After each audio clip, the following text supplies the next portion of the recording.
Hello and welcome to the first ever edition of Workington Academy News. I'm Noah. I'm Ollie. We've got lots of interesting stories coming up today. They include some big history news, heartwarming stories, football updates and some slightly odd news regarding Cumbria. First up is Ava Grace. Yes.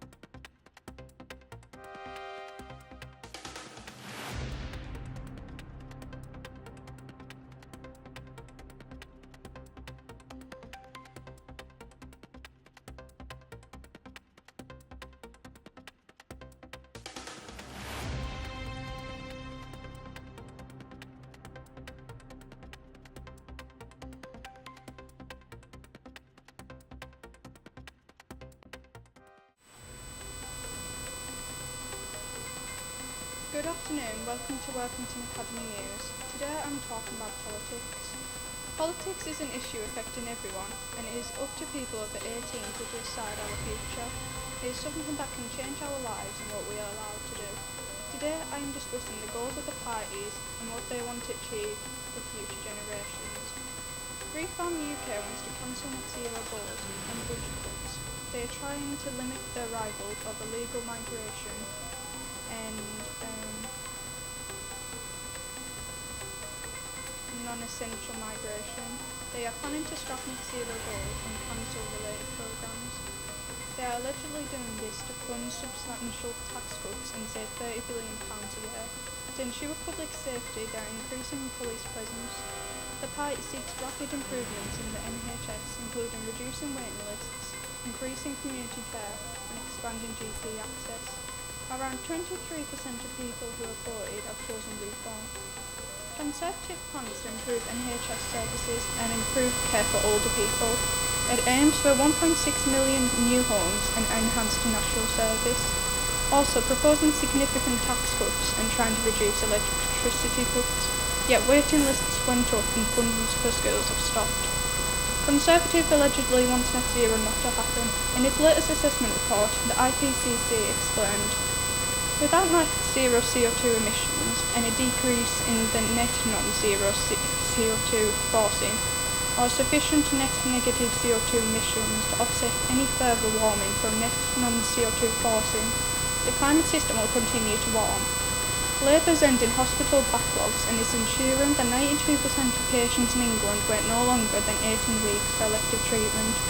They are trying to make sure that 75% of 5-year-olds in England are ready to learn when they start school, and they are providing a new childcare offer for people who are wanting to work. Reeves has refused to rule out announcing further tax rises in the spring, saying she would wait to see the results of the Office for Budget Responsibility's economic forecast in March, before setting out her tax and spending plans. Small businesses and startups have complained the lack of government and help to get them off the ground and expand. The UK's green goals are centred around achieving net zero emissions by 2050. These include meeting interim targets known as carbon budgets. They are monitoring greenhouse gas emissions to support organisations by reaching targets. With only 4 years left until 2030, the Climate Change Committee estimates that 39% of the required emissions reductions are not adequately backed by government policy. Aviation emissions are now scarily large and those from electricity generation rising fast. Liberal Democratic is planning to build a fair, free and open society. They believe that through democracy every citizen is empowered to make their voice heard. They also believe in the right of individuals to make their own decisions about how they live their lives. If they do not cause harm to others, people believe that they will take any opportunity to gain power. At the end of the day, we must think what is truly best for our country. That's it from me. Bye.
its generational impact, and how you could help it stop it at home, small ways.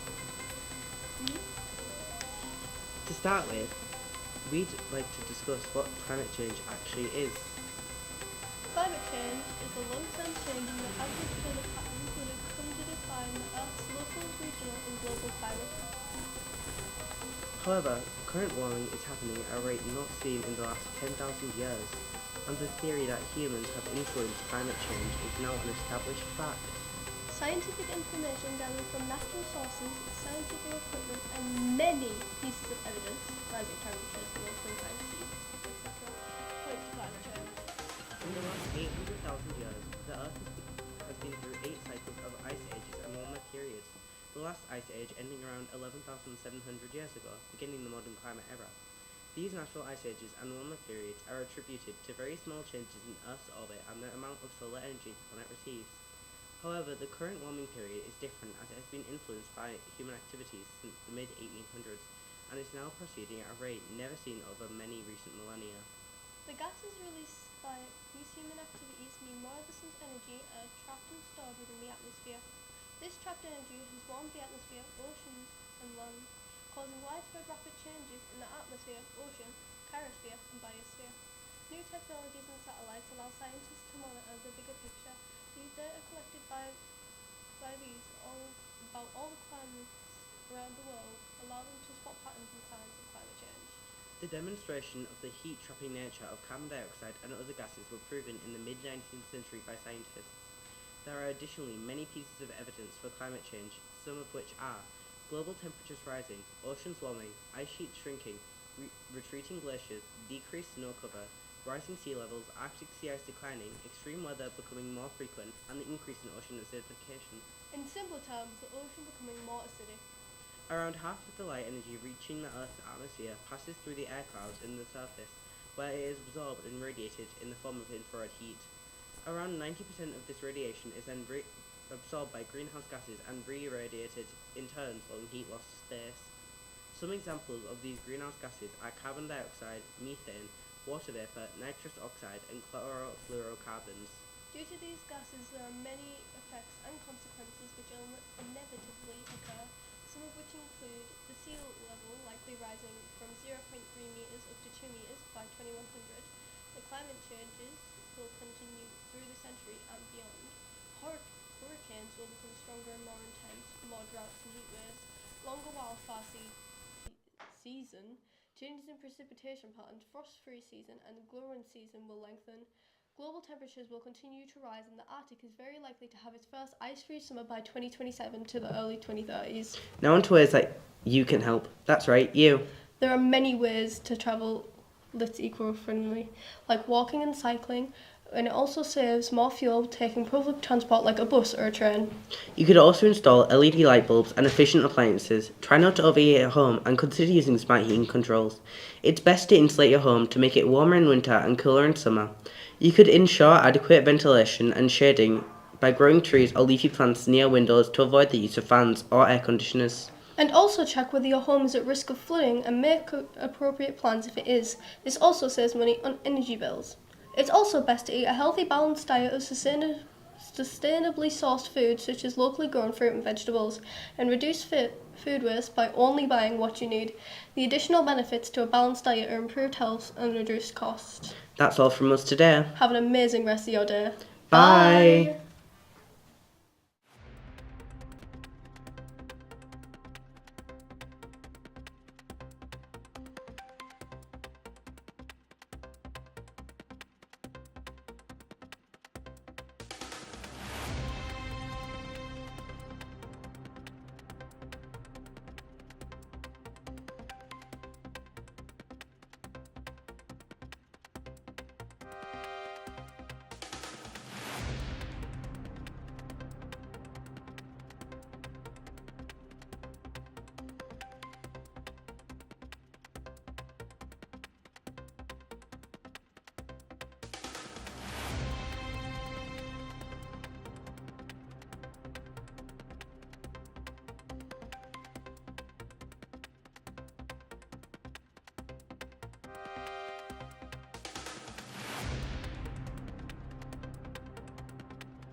afternoon and welcome back to Workington Academy News. My name is Laurie and today I'll be talking about the Bayeux Tapestry with Rumi, Emily and Leland. The Bayeux Tapestry is an embroidered linen cloth that depicts the events leading up to the Norman conquest in 1066 by the point of view from the conquering Normans. This was in England and included the Battle of Hastings. The Norman conquest was the invasion of England by William, Duke of Normandy, in the 11th century. He later became known as William the Conqueror after becoming the King of England. He became king once he won in the Battle of Hastings against Harold Godwinson, who was also battling for the English throne. The tapestry is nearly 70 metres or 230 feet long and 50 centimetres or 20 inches tall. It consists of 58 scenes with medieval Latin inscriptions. It also shows 628 characters, 202 horses and only 6 women. It was commissioned by Bishop Odo of Bayeux, who was ordered by William the Conqueror after he became king and was produced between 1067 to 1079. It serves as both a historical record and a piece of Norman propaganda. In 1803 to 1804, Napoleon feared a British invasion, so he moved the tapestry to Paris for further protection. In World War II, the Germans moved it to a repository, which in other words is a place where things are stored. It was then requisitioned and moved to the Louvre, Paris, while D-Day happened. Since then, this medieval artefact has been in French custody until today, where it arrived in a specially designed shockproof, climate-controlled crate, travelling by lorry to London. The tapestry has not been in England since it was made nearly 1,000 years ago. The lorry was driving under strict police protection, with over 3 police vehicles supervising the lorry at approximately 3:15 in the morning. It was delivered in the night to ensure the safety and preservation of the artwork. The lorry even took several trips beforehand to measure the vibrations to make sure the artwork could be transported as safely as possible. As it was taken from the lorry, many fans were very excited for it, some even tearing up. One said, "I do well up a little bit when I saw it coming off the lorry, so I imagine I'll probably in floods of tears when I actually see it." Another person said, "It tells a lot of history of England and now makes history itself, but is that the only history that the Bayeux Tapestry will help create?" According to the museum associations, the moving of the Bayeux Tapestry was a political move for Britain to be closer to Europe. So will this historical decision result in England becoming part of Europe again, or is it simply just England loaning the Bayeux Tapestry? Either way, this is an important day for English people and the cultural impact it has on them.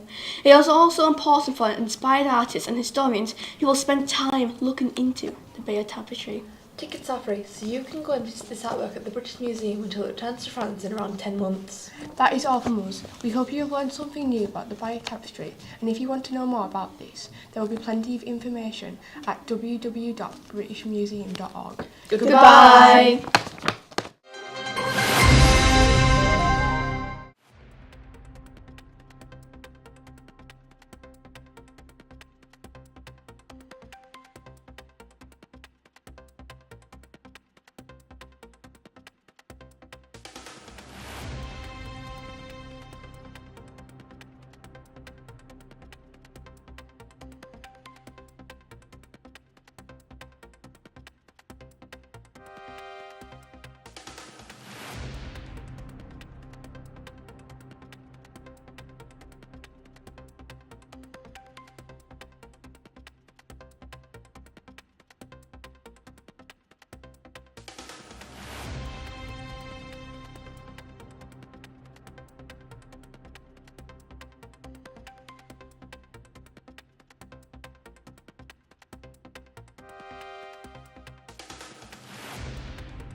Welcome back to Workington Academy News. This is Emily and Dexter with Celiac Sit Down.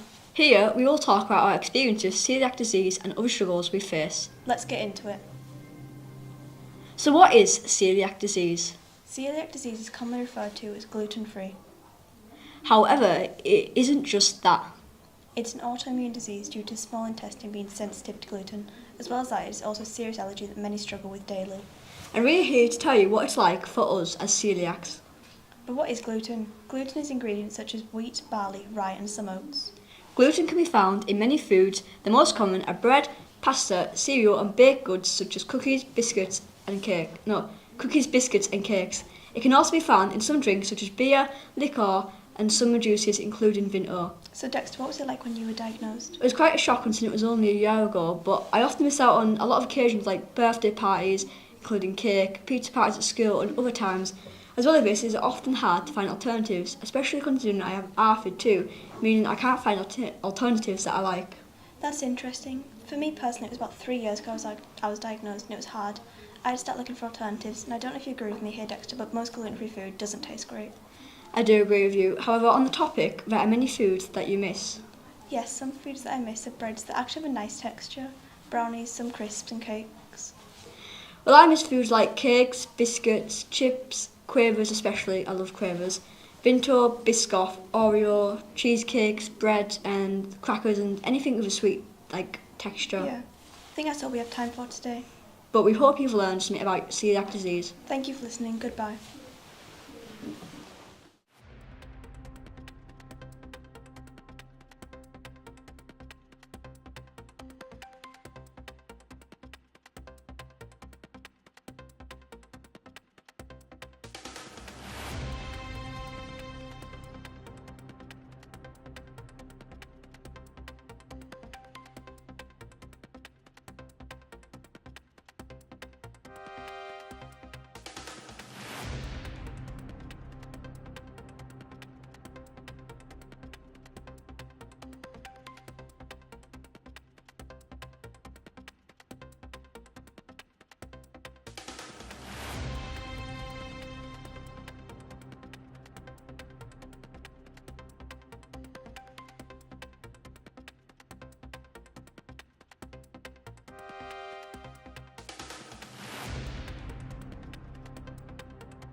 Hello everyone, I'm Lauren and it's the Jelly Bean News.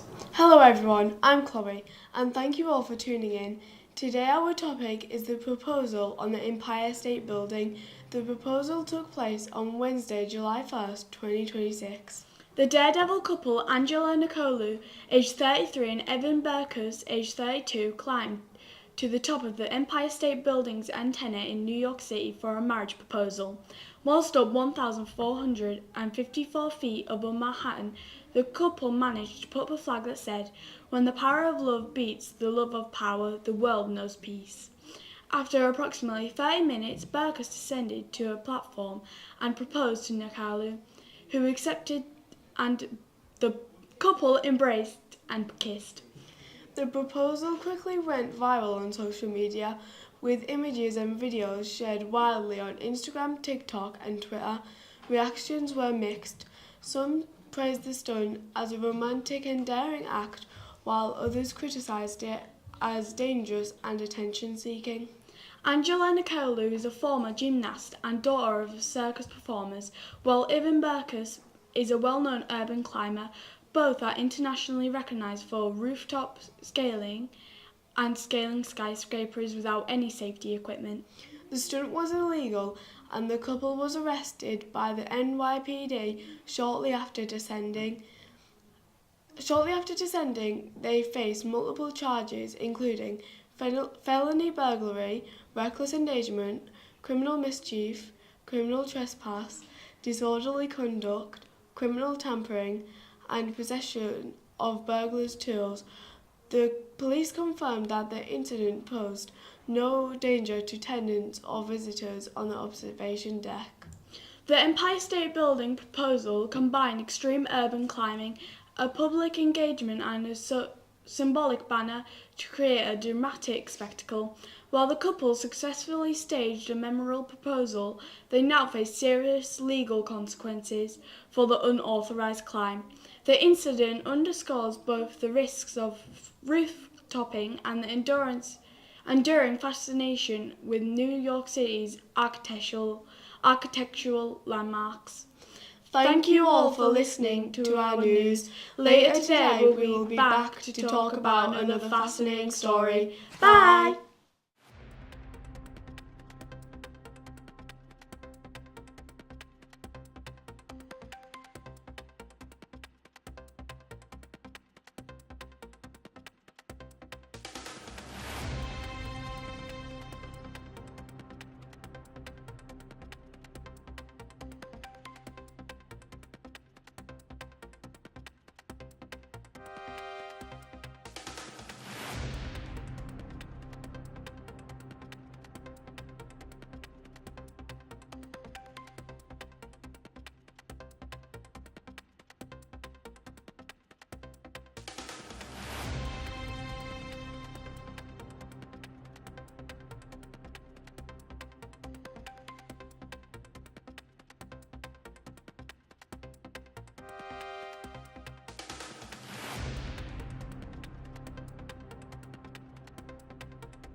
Good afternoon, welcome to Workington Academy News. Today I'm talking about politics.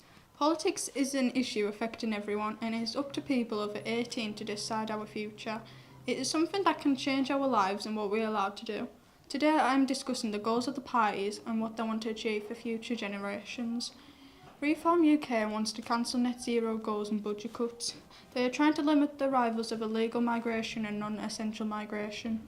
They are planning to scrap net zero goals and cancer-related programmes. They are allegedly doing this to fund substantial tax cuts and save £30 billion a year. To ensure public safety and increasing police presence, the party seeks rapid improvement in the NHS, including reducing waiting lists, increasing community care and expanding GP access. Around 23% of people who voted have chosen reform. Conservative plans to improve NHS services and improve care for older people. It aims for 1.6 million new homes and enhanced national service, also proposing significant tax cuts and trying to reduce electricity cuts. Yet, waiting lists went up and funding for schools have stopped. Conservative allegedly want net zero not to happen. In the latest assessment report, the IPCC explained, without net zero CO2 emissions and a decrease in the net non-zero to forcing or sufficient negative CO2 emissions to offset any further warning from net non-CO2 forcing. The climate system will continue to warm. Labour is ending hospital backlogs and is ensuring that 92% of patients in England wait no longer than 18 weeks for elective treatment. They are trying to make sure that 75% of 5-year-olds in England are ready to learn when they start school, and they are providing a new childcare offer for people who are wanting to work. Reeves has refused to rule out announcing further tax rises in the spring, saying she would wait to see the result of the Office for Budget Responsibility's next economic forecast in March for setting out a tax and spending plans. Small businesses and start-ups have complained of a lack of government help to get them off the ground and expand. The UK's green goals are centred around achieving net zero emissions by 2050. These include meeting interim targets known as carbon budgets. They are monitoring greenhouse gas emissions to support organisations by reaching targets with only 4 years left until 2030. The Climate Change Committee estimates that 39% of the required emissions reductions are not adequately backed by government policy. Aviation emissions are now scarily larger than those from electricity generation and rising fast. Liberal Democratic is planning to build a fair, free and open society. They believe that through democracy, every citizen is empowered to make their voice heard. They also believe in the right of individuals to make their own decisions about how they live their lives. If they do not cause harm to others, people believe that they would take any opportunity to gain power. At the end of the day, we must think what is truly best for our country. That's it from me. Bye.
Hi and welcome to Workington Academy News. I'm joined today by Thomas. Hi, how are you doing, Bella?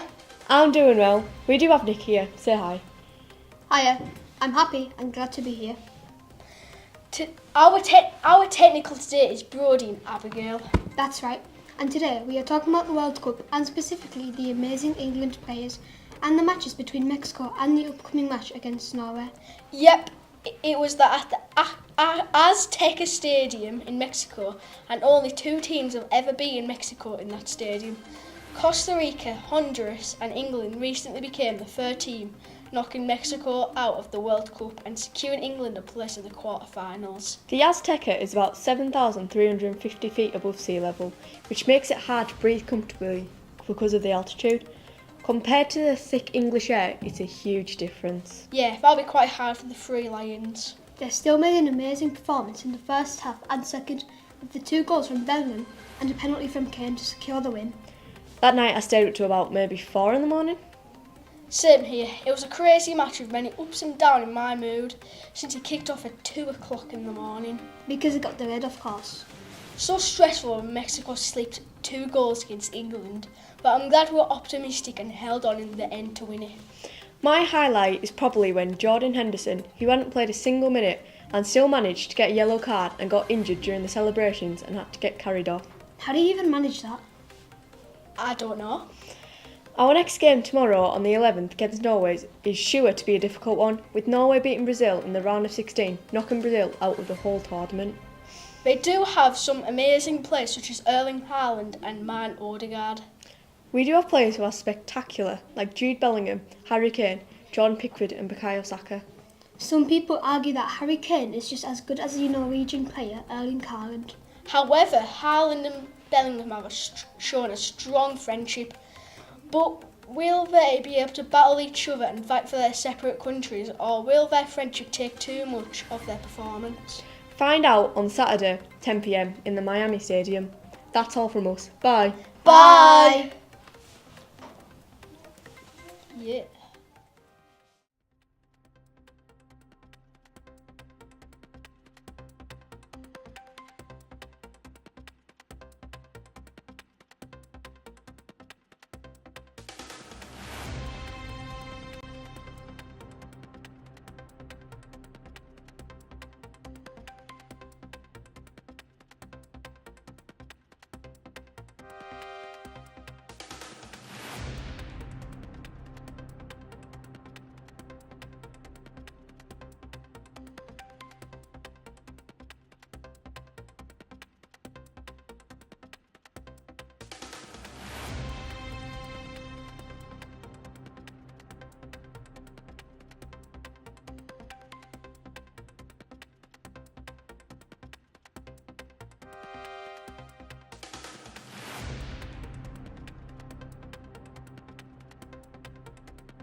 Hello guys, welcome to the Heatwave section of radio.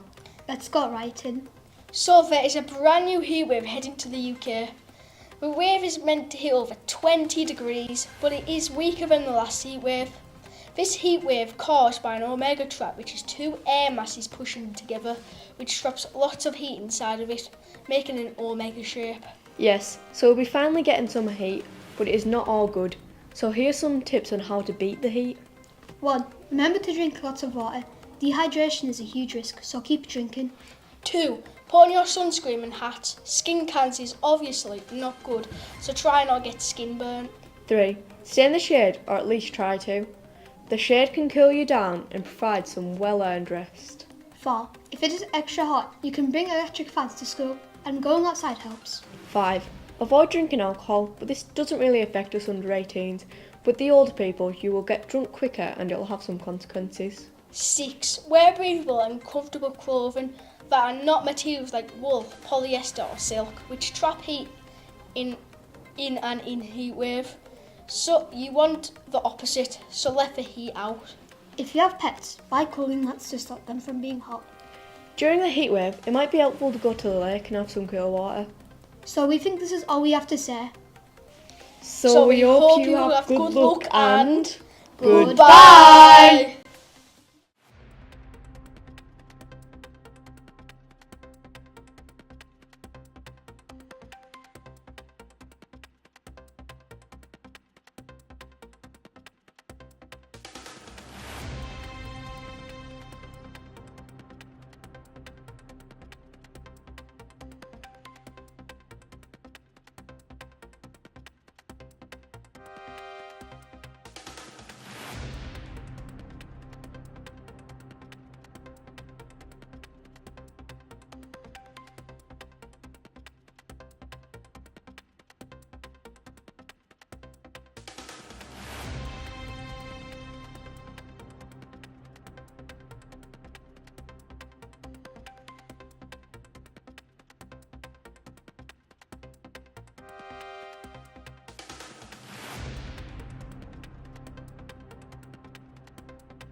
I'm Lauren. Thank you for tuning in and welcome to Jellybean News.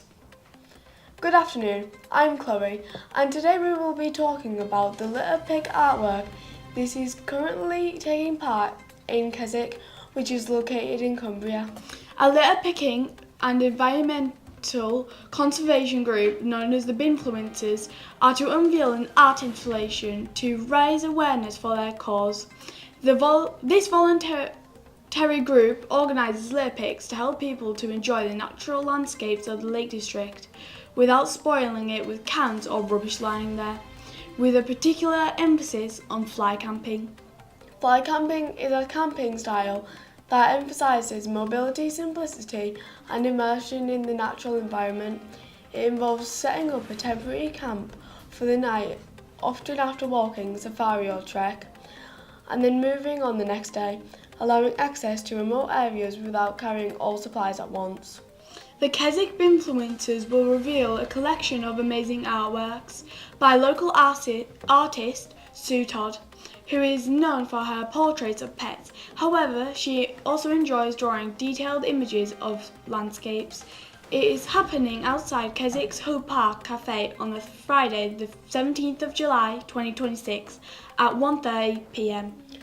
Members of the group carry out a weekly rubbish split every Tuesday from 3 p.m. to 4 p.m. at any chosen lakeshore locations, particularly around Derwentwater, collecting litter including household waste, disposable items and abandoned camping gear to help the world look a little bit cleaner. There's approximately 200 members in the group, and the founder of the group is Anne-Marie Garforth of Threckfield.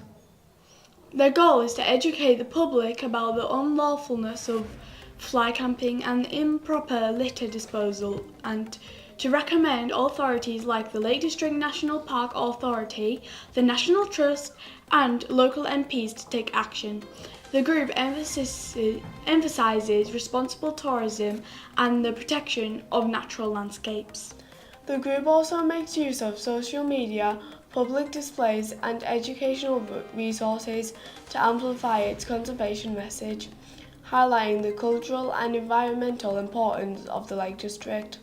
In my opinion, I think they are an amazing group and they are spreading an important message which can change our lives and the future that is held in our hands. Now, let's do a bit of fun with some catchphrases. So to stop litter, you can say, keep it neat off the street, or toss it right, keep it bright. So make sure to be part of the solution, not the pollution. Thank you for tuning in to our news broadcast. Bye!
Good afternoon, my name is Lucy and I will be talking about a talented 16-year-old dancer from Workington that has been accepted to a prestigious ballet school, School of Ballet Theatre UK in Hinckley, Leicestershire. Lexi will be studying for a Bachelor's Ballet Performance degree through the University of West London starting in September. Part of the reason Lexi began dance was because her mum was also a dancer and introduced Lexi to dance at a very young age. Lexi began her dancing journey at the age of 2 at Step by Step School of Dance. At the age of 14, she chose to specialise in ballet and moved to Ignite Dance Academy. Lexi has achieved many things, including distinctions in both her Grade 8 and Intermediate Vocational Ballet exams. She has came 4th place in an AAD scholarship and was a finalist in the ITDA Aspiring Ballet Dancer UK. She has also been awarded Choreographer Choice Award from Martin Howland in a workshop organised by Cumberland Dance Event. To help Lexi achieve many things and build as a dancer, she must practice outside of rehearsals in dance lessons.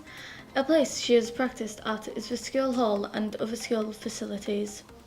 In the past, she has trained for SMB, and in 2 weeks she will be going to train with Mark Hindle in Edinburgh. According to her mum, Lexi's long ambition is to become a ballet dancer.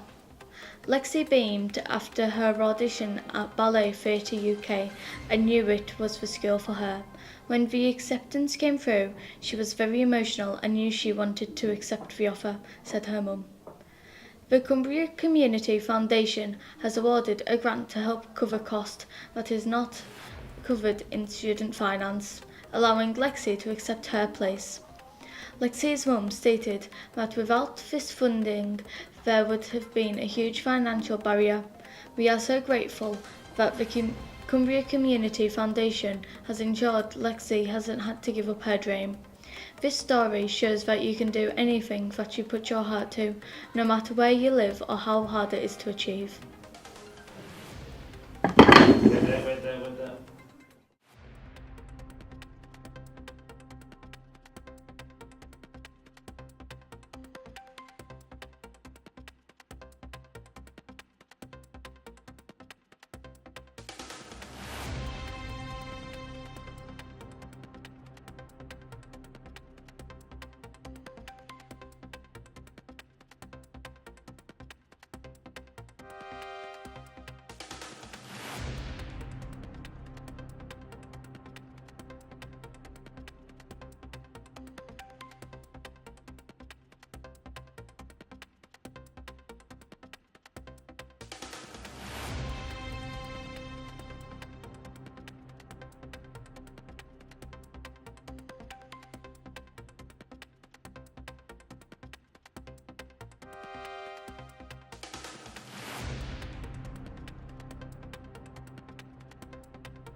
good accent today, haven't you?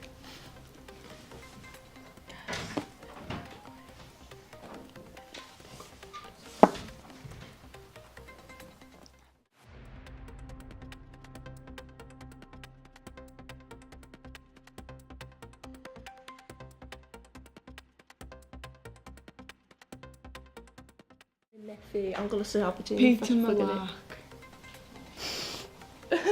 Similar. I can't. Hi, welcome to Workington Academy News. Today we are going to talk about recently released movies and up-and-coming films. Let's begin. Starting off today's new movie release, we have live action Moana. The adaptation will feature Catherine Lega-Aya as Moana and Dwayne Johnson as Maui. The live action will follow the voyage of the titular Polynesian princess, helped and hindered by shape-shifting prankster Maui as she seeks the ancient relic and will reverse the blight threatening her island. The live-action movie will follow the original storyline, while keeping a classical Disney nostalgia and adding modern features. We are expecting to hear classic songs such as You're Welcome and How Far I'll Go. When Thomas Kill was asked if we would be getting new songs especially for the live action, his response was, "Of the things that I can and can't say, that is one of them." Depending on the success of the first live action Moana, we could be looking at a live action Moana 2 in the future, but this depends on the success of the first live action which is releasing today. Now, moving on to Hunger Games, Sunrise of the Reaping is released later on this year, November 20th. The movie is set 24 years before the original game with Katniss Everdeen and Peter Malak. The story follows the second quarter when Hamish Abernethy was selected for the games. It is also the sequel to the Hunger Games, Ballad of the Songbirds and Snakes. The story explores Hamish's backstory before he became Katniss and Peter's mentor in the original movie and film. For the quarterquell, twice the normal number of tributes were selected, and 16-year-old Hamish became a tribute while protecting Lenore Dove from the Capitol. Throughout the game, Hamish suffers from the hardships of the Capitol, manipulation of the media, and moral dilemmas of survival. Moving on to a more serious topic, Cumberland Council is delighted to share that major improvements to Workington Centre are nearly complete, making a significant milestone in the town's ongoing transformation. The designs for a £2.1 million redevelopment of the town have been released. From first view, they are sustainable, scenic and sophisticated. The plans have already started, including the redevelopment of the outside near the Workington bus station. Plans are already set to redevelop the passage between Argos and Lloyds Bank. But is this really going to benefit us? Although the town is going to benefit from the natural environment as they plant hundreds of flowers, this will take a lot of time to grow. As well as this, in some cases, roads will be closed and traffic delays will spread across the whole time, causing problems for people who travel around Workington. It is estimated that the work will take up to 10 months to complete, with areas fully reopened by next autumn, said the Labour-led authority. According to Cumbria Council, priority will be given to pedestrians, ensuring easy access to walking routes and road diversions. Investments are currently taking place in town. Mark Frater quotes, "We want people to seek out our town for their individual characteristics." All information provided by us is the BBC News and Cumberland Council. Read the full story on cumberlandcouncil.gov.co.uk. And finally, Park Fishers on Oxford Street in Workington has secured a place in the finals of the News and Star Best Chippy Competition 2026, putting the popular takeaway in the spotlight. That's all we have time for today on Workington Academy News. Goodbye. Goodbye. Bye.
Hello, I'm Noah. I'm Ollie. I'm Ellis. And I'm Charlie. Let's have a look at what's been kicking off locally. Let's start with some less positive news. A business in Maryport has thanked the fire service for their professionalism after dozens of firefighters tackled the blaze, preventing it from destroying the premises any more than it was. 10 fire engines and other specialised vehicles were called to a building owned by Maryport Groundworks on Wednesday at 10:28 p.m. Firefighters from Maryport, Cockermouth, Workington, Whitehaven, Espatria, Wigton, Egremont, Silloth, Carlisle and Penrith were all on the scene, with the first crew arriving within 8 minutes of the call, and they were there for 2.5 hours. After the incident, Maryport Groundworks posted a social media post thanking the fire service for their speedy response and professionalism, and they said that they will be closed until further notice. They have also stated responses to emails may be slower than normal and thanked the public for their understanding. Speaking of the fire service, they paid a visit to Newlands Care Centre in Workington. The residents took part in activities, giving them a chance to learn about what the fire service do in their day, including giving the residents a go with their fire hose, showing them their equipment, and went inside for a crack and a cup of tea. Some of the staff said they thought it was brilliant and the residents thoroughly enjoyed it, and thanked the fire crew for brightening everyone's day up and for the amazing work they do daily. As of this week, Josh McAllister has been our MP for Workington and Whitehaven for 2 years. Yes, he has recently attended a careers event at Lakes College where around 1,200 people attended from different schools in Cumbria, such as Never Hall and our school, Workington Academy. And I actually went to this event and I did see Josh McAllister talking to someone near a stall that was about Carlisle United and opportunities there for young people. Apart from that though, I didn't see him again, but he was wandering around the building all day. He has also been on our podcast Behind the Algorithm, which you should totally listen to, where we talked with him about the social media ban that is coming in for under 16s in spring next year. He said that when he was elected as an MP that the mountain ahead looked daunting, but he has said that 2 years on we are making good progress up that mountain. He said that West Cumbria is moving forward again, which is great to hear. Anyways, I'll be passing on to Noah, who will be talking about the World Cup. Keeping an eye on a local front, 3 England players present at the World Cup have affiliation with Cumbria. James Trafford is an English goalkeeper who plays for Manchester City. Born in Cockermouth, Cumbria, he played for a Cockermouth youth team before signing for Carlisle United Academy. He then signed for Manchester City, Bolton on loan, Burnley, who will fly back to the Premier League in 2024, and finally back to City. Now he has been called up for England squad for this World Cup by Thomas Tuchel. Dean Henderson is a goalkeeper that played for Crystal Palace. Born in Whitehaven, he began his career at Carlisle Academy before moving to Manchester United. He was then sent out on a plethora of loans before a permanent move to Palace, where he has won the FA Cup and Europa Conference League. He is now playing his first World Cup for England. Although Jordan Pickford was not born in Cumbria, he still had a stint on loan from Sunderland to Carlisle. He has since played for Everton and England for many years and has played 5 major tournaments for England. Now we wish all of the lads well at the World Cup in the Americas. Over to Charlie for some more obscure news. A snake was found out. Charlie. Thank you for listening. I've been Charlie. I've been Noah. I've been Ollie. And I've been Ellis. Yes.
Now it is sadly time to say goodbye after a great day of news and stories. We very much hope we can do this again in the future. Thank you all for watching. I've been Noah. And I've been Ollie. And we'll see you all later. Goodbye. Bye.